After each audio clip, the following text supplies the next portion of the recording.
welcome back to Think About It Thursdays. Today we're going to continue the conversation talking about buying and selling real estate. Last week we talked about due diligence, and today I'm going to talk about financing and appraisal contingencies. My name is Michelle Slater, and I'm a top realtor in the North Atlanta area. Follow me for more tips and advice on buying and selling a home with me.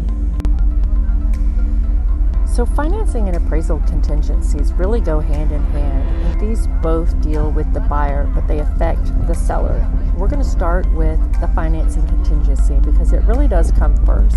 Now, when you purchase a home, you're going to get a pre-approval from a mortgage lender, and that's basically you're just telling them what your credit score is, how much you make a year, how much you have in savings.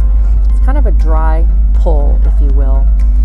And that shows that you're qualified. But now that lender is really going to dig in and spend a lot of time in underwriting, digging into your credit, looking to see that everything you've said is correct.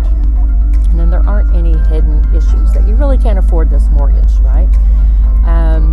This takes a little bit of time. Now, once that's cleared, then the bank is going to order an appraisal for the home.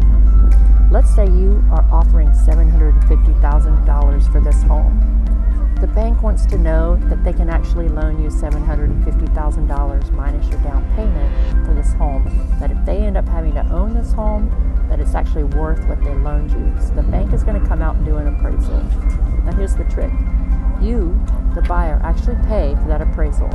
Currently it's somewhere around $500 to $700. Usually can be conducted in a few days' time, but can take up to 10, 15 days to come back with the report.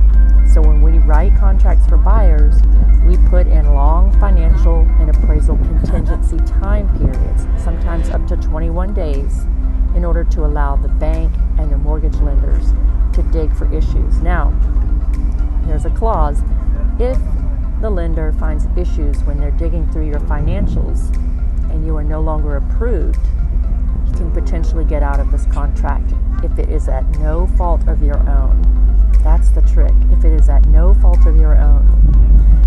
The same with the appraisal. If the appraisal does not come in at $750, let's say,